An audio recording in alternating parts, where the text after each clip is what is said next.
sermons I preached here, they will just make you tantalized while you are still here. The moment you walk out of that door, what Pastor Papu said and everybody else, it goes out of the window. Because you are listening at that sermon from a threat mode, from a survival mode. But when you're saying, Lord, I'm seeing you are preparing a space of safety. Now that these emotions have been tapped on, I see them on the surface. Help me to process them. That's when you start facilitating healing. And then resilience comes. The ability to bounce back amidst challenges. You say, Lord, I know I'm divorced. I'm not going to live like somebody who is on denial that they've been divorced. But in this journey of divorce, mercy will follow you. Goodness and mercy will follow you. In this space where you don't know where your child is, you stop praying with barrenness speaking to you at the back of your head. You're saying, Lord, I don't know where they are. But what I know is mercy. Goodness and mercy is following them. That is why you are not in a funeral yet. Because grace is still hovering above them, wherever they are. If you have done your job, Proverbs 22, if you have trained them, leave them to the Lord. Can we, Brother Mbinga, I don't know where you are. My prayer is this coming Sunday when we start Mamlul. I pray that the prayer request will change, man. Prayer strategy of Hannah must be adopted in this prayer convention. We are going to be now sending thanksgivings ahead of time. This is not saying we are putting aside our pain. No, we are processing it differently. Because now we know whom we have believed. Ooh, thank you so much. Thank you so much. Hey, this is deep. This is deep. You know, these conversations are deep, and somehow they need us to be honest and with each other as well, and stop being defensive at the same time. And as we sit here, I said earlier, we are a prayer a group. We believe in prayer. But what role does communal prayer play in trauma recovery? And what boundaries are necessary? Because I see that, sometimes people, we break in our homes because we are listening on Zoom. But somebody brings a prayer requiring us to get into a prayer with them, whether in the rooms, whether in the public space where we do testimonies. Some testimonies we also cry. But what role does prayer? And I thought I would have another mic so that we stop coming here. You can just respond from there.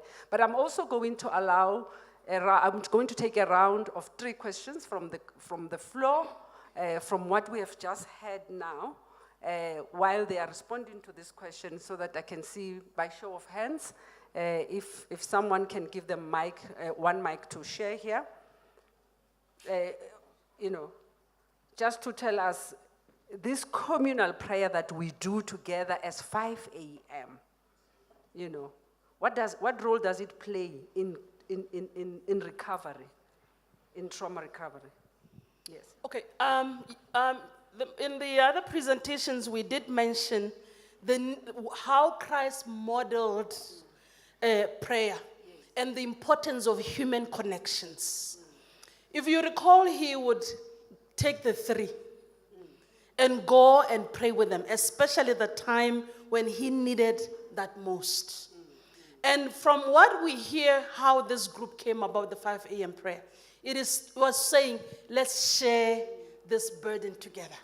Because they would say, a burden shared by the two, you process it better. So it's important to have a community of people that pray for you. Appreciate what you are going through. And intercessory prayers are just the best that we know, we can dispute. But my fear is dependency on them, which I'm seeing. Okay. If just to tap on what Pastor Papule said last night, that When you would hear in the platform when somebody's praying, they start praying for themselves first. I pray for my husband and my children and all. That is for the closet. When we are here now, we are praying communion. Yes, so let's, in as much as we would want to take the prayers there, let's try this Jesus alone. So you go to the sister, you know she will also share the burden. But you know you've run to that one first. Who has got your back most? Okay.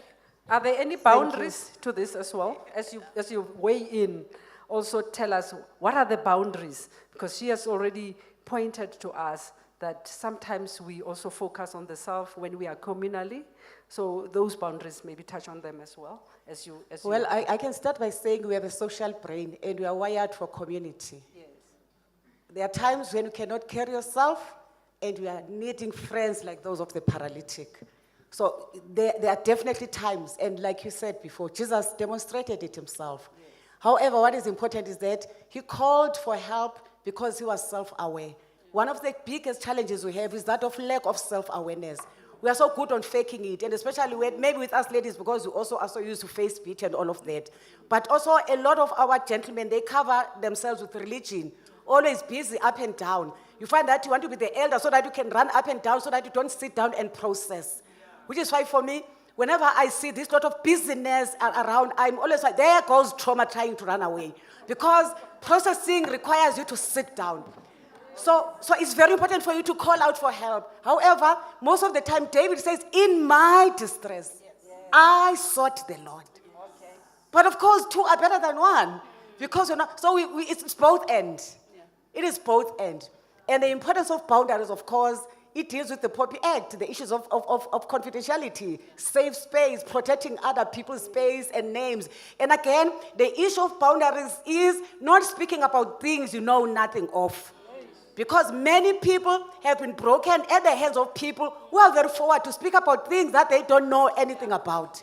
Where you find that you are shaming people. Where you find that you are accusing people of lack of faith. Where you find that now people are not feeling safe. So as a community, what we need is a safe space where you can know, I've got your back. You can lean on me. However, once you depend on people, again, you are again hurting yourself, because some trust in chariots, others in horses. But you remember, which is why it's both ends. And as prayer warriors, I think we are often also...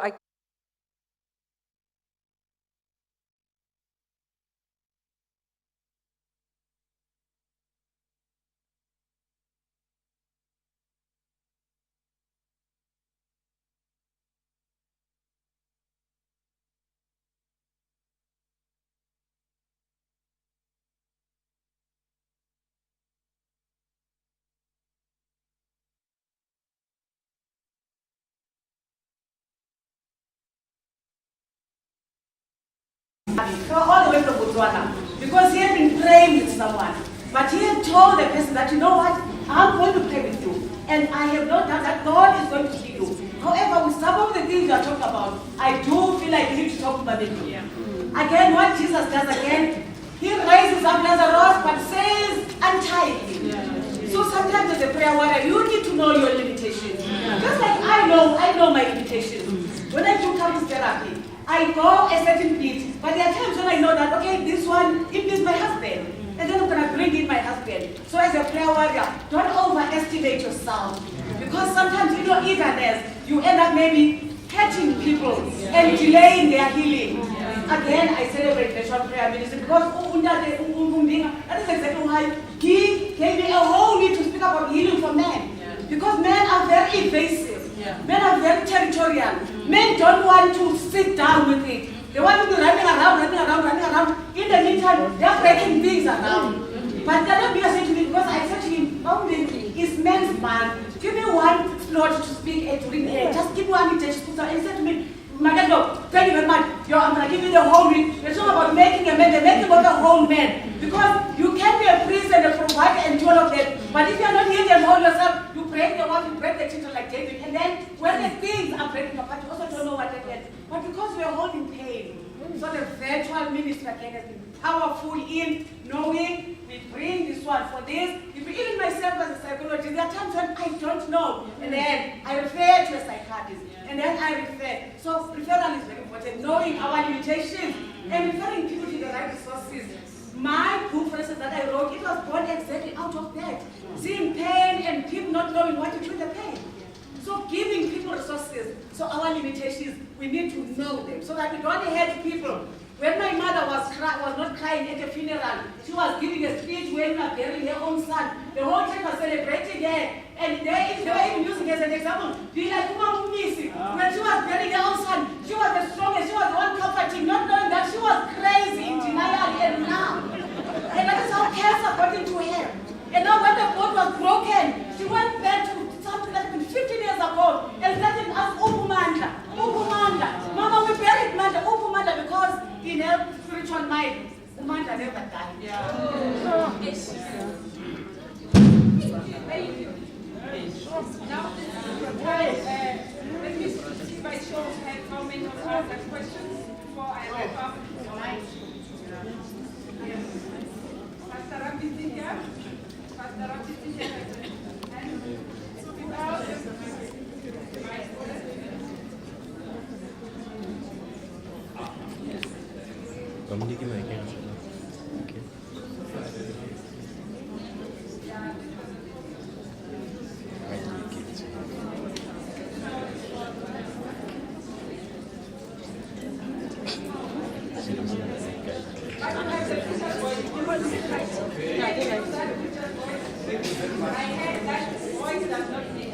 Thank you very much for this beautiful, informative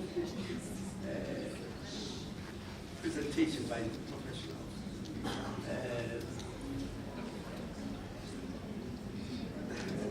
I want to believe you will not leave the audience as they are until the end of this. Until the end of this.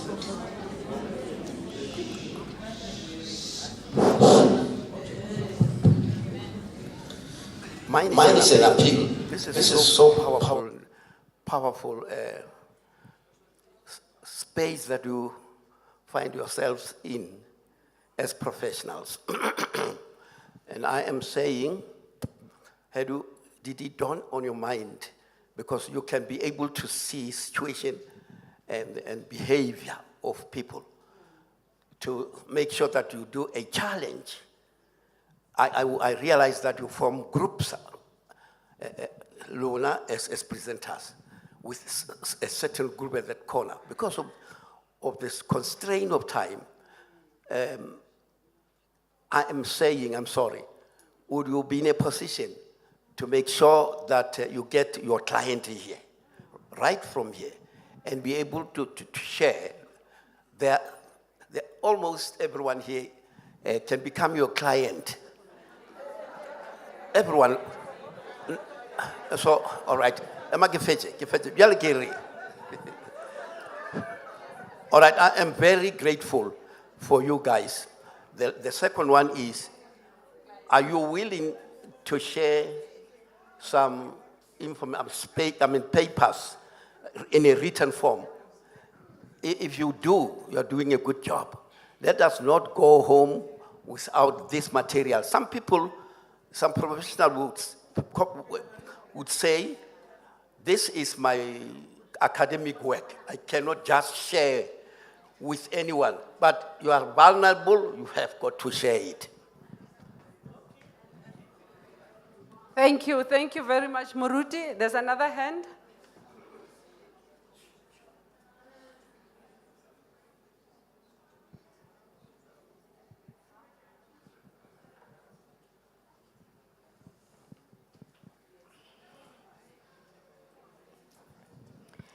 Thank you for the powerful presentation. In my profession as human resources, I've seen our children losing jobs, especially those who work in call centers. And when you speak to this young person, they will tell you that, no, my mom is praying for me. No, I go to church. Depression is real, Bazalwan. And I'm a client that therapists. I live with mental illness because of a childhood trauma. And when you speak about this illness in church, you are encouraged to stop the medication. I'm not criticizing health ministry. However, when it comes to the workplace, your medical record can detect that you have stopped medication.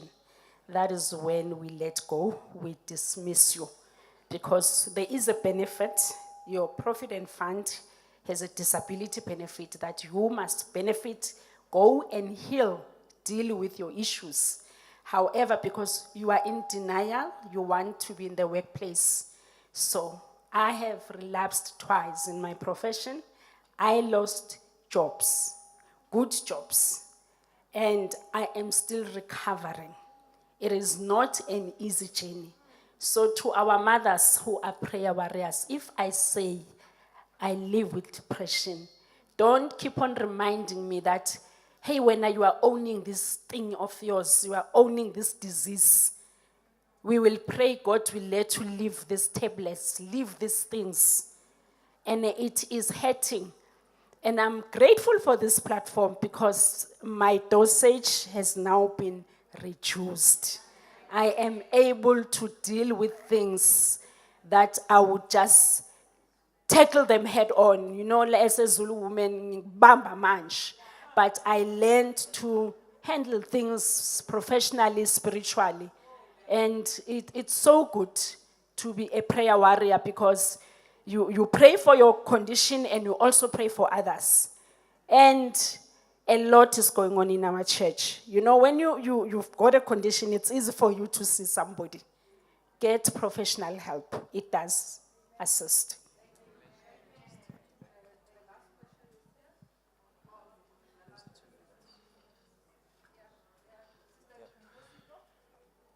Thank you so.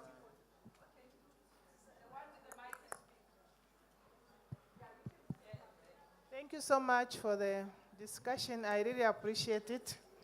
My name is Ida. I come from Namibia, and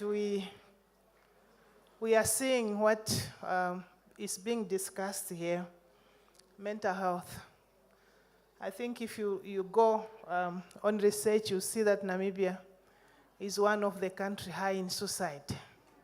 And when we dive in this data, we see males featuring. I should think it's the same or similar here also. But my contribution is we lack information. That's number one. We don't have access to this information. Yes, we have public health institutions across, but when you look at this public health institution, we don't have enough professionals to render these services. This area is very limited, and I think as governments, that's where they are focusing now to make sure that they increase the capacity so that in our clinics, in our health centers, wherever, we should increase access. People cannot access these services due to distance, cost. All these contribute, so you will just sit in your corner relying on just praying and praying. It's because there's no platforms. So I think it's good that we are bringing it here, that from this angle, what is it that we can do to increase access to these services? Thank you so much. Thank you, Sister Nosipo. Thank you, my dear sister. Yes, I would like to ask a question relating to what my dear sister just said. You know, when you're at church, you...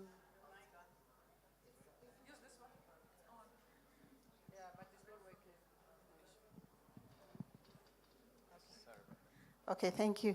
Yes, I was saying that my question is related to a comment that was made by Sis Tuli earlier. To say, you know, when you're at church, you tend to think you're in a safe place. And when we start talking prayer and intercessory prayers, you sometimes just open up to a brother, a sister, you are praying and all of that. Only to realize later that you've kind of made your situation worse because of how they deal with the matter that you presented to them. because you thought you were sharing with a sister to pray with you and for you. And then you find that that's the worst mistake that you ever made. What's your advice regarding prayer, intercessory prayers, and opening up to brothers and sisters?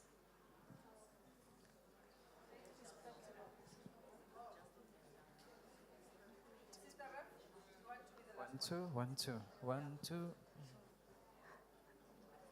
I think you can answer any of the questions that you were hearing, but also I think the key one that I've picked up is that we stop medication. Medical missionaries say people must, and prayer warriors say they must stop medication. And when they stop medication, there's no evidence. This one is a conundrum. I'm not sure whether we will be able to solve it because it goes with beliefs as well. And therefore, if my mother is a prayer warrior and believes that God can help me out of this, and the medical missionaries also feel like this medication, and we have a case like this in one of our churches as well, where the medical, but then there is mental health that is chemical imbalances that really needs medication. I think it's a difficult one, but we will hear our experts. Thank you very much. My question again, I think it was triggered by Tuli's comment with regards, especially with the workplace bullying and harassment that most of us find ourselves in, whereby you find yourself being the victim. And the victim, you play a defense because you are this sort of rounded person, Christian who believes in prayer. You take all the challenges and problems that you are faced with at work, whom in this case you are bullied by your boss, and it goes to a level of your peers. Then you take it to church, they pray, you pray together with everyone, even go to an extent of, praying those harsh prayers, Psalms 35, and so on, and God answers. He does. So in this case, you find prayer to be the thing that really took you out of the place. However, somebody whom you were praying for definitely goes into, actually takes the south in terms of direction. Things get so bad.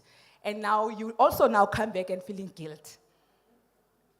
Yes, because you do. You see that, I prayed about this, and really God took me out. However, because I was praying up to the point, out of, pain, you went and started praying Psalms 35, those dangerous prayers, and truly God answers. The balancing act, how do you go about it? Maybe let's try to answer whatever we can. I'll start with Dr. Mabaso's and couple it with what prayer warriors say to us. Brethren, self-awareness is important. I want to start there. In this manner, we saw, as we were presenting, that Hannah's problem intensified with time. The more she prayed, whatever the prayer, it never got answered until she became aware of what she was praying about and for. So I'm going to encourage us that now when we move into the mode of prayer, let's ask ourselves, what mode are we on or have we engaged? Which part of the brain are we engaging? Are we dealing with a threat because, oh my goodness, I'm in a workspace and I'll pray a radical prayer and God will answer? Because I said earlier, don't pray for God's will if you're not ready for it. Because you might pray Psalms 35 and if somebody says death, are you ready for a funeral? You understand? So let's be aware. Self-awareness is saying, grounding, do you know even where you are? Right now, if I ask random, who are you? Some people may take a minute or two to tell me who they are because they are not aware of the environment as we speak. So let's be aware of our environment so that when the emotions present, we're able to put a finger. I'm feeling anxious. Where is this thing coming from? So that now when we are going into the prayer space, you are not praying with the emotion, but with awareness of what is happening around you and with you. Now, we talked about limitations. We all have limitations. As prayer warriors, as missionary workers, it's wise to educate people on prayer and what it does. But equally dangerous to say to them, stop medications when we are not in the field of what stopping medications mean. So such that we may not be able or we are not versed enough to deal with the side effects it will bring, especially when we are talking about mental health and we are correcting those chemical imbalances. Issues of anxiety and depression. This is, Lulu put it very nicely. Anxiety is you are pitching your tent into your future. Depression is you are pitching it in your past. So while somebody is moving between those two spaces of their lives, there's a lot that is happening in them. Now, the medication is just trying to neutralize all these things and make sure that the rewiring works nicely. We lift the dopamine that motivates you to want to wake up and press that thing for you to be able to answer, to be active in the 5 a.m. and prayer. The serotonin is saying the feel good. So medications do most of this and more. So when we ask them to stop, we are only treading on the wrong ground.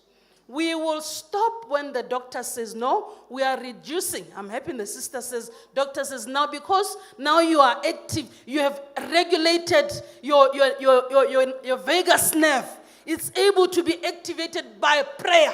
Therefore, the medication, because we do what we call psychopharmacology. We are talking to you and yet we are medicating you. So we cannot say stop either until we are sure. And this is not saying, brethren, we lack faith.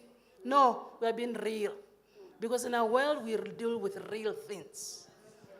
Which means then, when we speak about some things like psychotropic medication, this is a crutch that you are using while your leg is healing.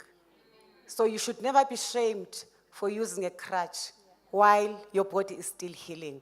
However, as the body heals, remember with the story of the 10 lepers, though Jesus pronounces healing now, but as they went, they were healed. As they went, they were healed. Our biggest problem sometimes is we want to be experts in other people's lives, not our lives. You can never comment on the shoes I'm wearing because you don't know the tightness. And again, also when it comes to medication, it is the intensity of the trauma sometimes. Now remember, even when you think about even with the generational traumas and depression that is systemic, there are many, many other things that can actually make it even worse. So you can never say, stop medication because it means you do not have faith.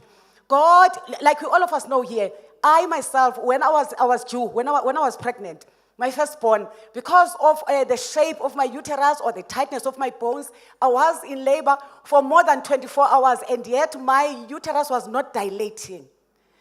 Now, you could have prayed until you foamed in the mouth, but I needed to be taken to a gynecologist. And when you've got a baby who's a breech, prayer, fasting, it works, but you know that God has given knowledge to people who are professionals who need to go and put their hand in and then turn the child so that the child is ready to be born. And see how do they help extend me so that that baby is born. But sometimes if you're going to say to me, don't go to a doctor, don't take that because it shows faith, when this baby dies, then you're going to be blamed for that baby. And I'm going to say to you, you killed my baby. So if you decide to take that medication, it's okay, but you can't prescribe it because you are not qualified in that. Which is why then we are saying it is a crutch. So it's important for us, listen, beloved, if you look, a perfect example of how God and a specialist works, think about Ezekiel and the valley of dry bones. God could have easily said to the bones, come out to be resurrected, go and become an army. But he speaks the word to the prophet. And the prophet speaks the word to the dead bones.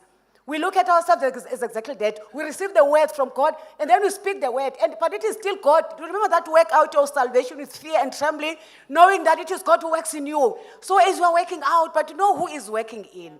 So as far as medication, we don't disadvantage or we don't discourage people until we are working on alternative ways. That's why your medical mission has come in. That's where a new start comes in. That is where they start the word. That is why that is where you start using the word of God, swallowing the word of God as a pill, speaking over the brokenness. He heals the brokenhearted. I am fearful and wonderful. And as you are doing that, as they went, they were hit. Let's not be an expert on other people's journey. Thank you very much. I know, you can see the passion that she's speaking with.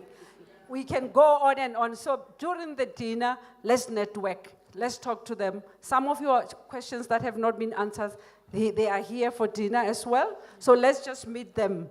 But as I Prof, I close have this, something very quick to say. okay. Brethren, prayer is not a crisis tool. It's a lifestyle. If you look at the life of Daniel, he was taken from home when he was 12. From that time, then he called the other three to say, let's engage in prayer. These food delicacies, we may not be able to know and understand what it is, but something we know. Yeah. Let's ask for them that they will give us the lentils and what, and then we will go to our Father to seek for wisdom. So he built it from the time he was young. Now, when the challenge came, when he was told not to pray, he looks at them and tells, and with the eye, how do you stop me from breathing? Because to him, prayer was like breathing. It was a lifestyle. So when now they caucus to say, oh, by the way, now he has outlawed. Now the prayer is outlawed. He has to be thrown in the lion's den. He goes in there. The vagus nerve is so much it's relaxed. He is not producing any emotions that the lion would have picked and devoured him while he's still there in the sky. We call it equine therapy. The animals can pick the emotion. So when he landed in there, they found a young man who is well seasoned and regulated and ready to dine with them in whatever they were dining. Wow. Wow. So we can't Musha is use looking it at me. as a crisis. She's no longer happy with me. But friends, let's not normalize suffering. Prayer is not a tool to bypass suffering. But prayer is a sacred practice. And that's where God meets humanity. So we are going to enter into a prayer session with Mam Papu right now. Mam Papu will be leading this prayer session. Oh, Sister Tobekile. Okay, all right. Thank you, Sister Tobekile. I thought Gugu said to me, Mam Papu, so it's you. We are going to pray for recovery. We are going to pray for restoration. We are going to pray for healing. And I know that within us there are many people who also need this kind of healing. We are going through a lot. Even, the simplest things makes us stress, and we like saying we are stressed, we are depressed. So this is the time to really do this. Thank you. We would not have done the brethren justice because we have triggered things. Yes. So the emotions, I can tell they are right here. Sis Tops, as you are praying, can we ask that we sit on that emotion for a while before you pray? So that you are aware of what's happening to you, you acknowledge that pain that you're going through, and it will be available, like it said, should you need any further processing. Thank you.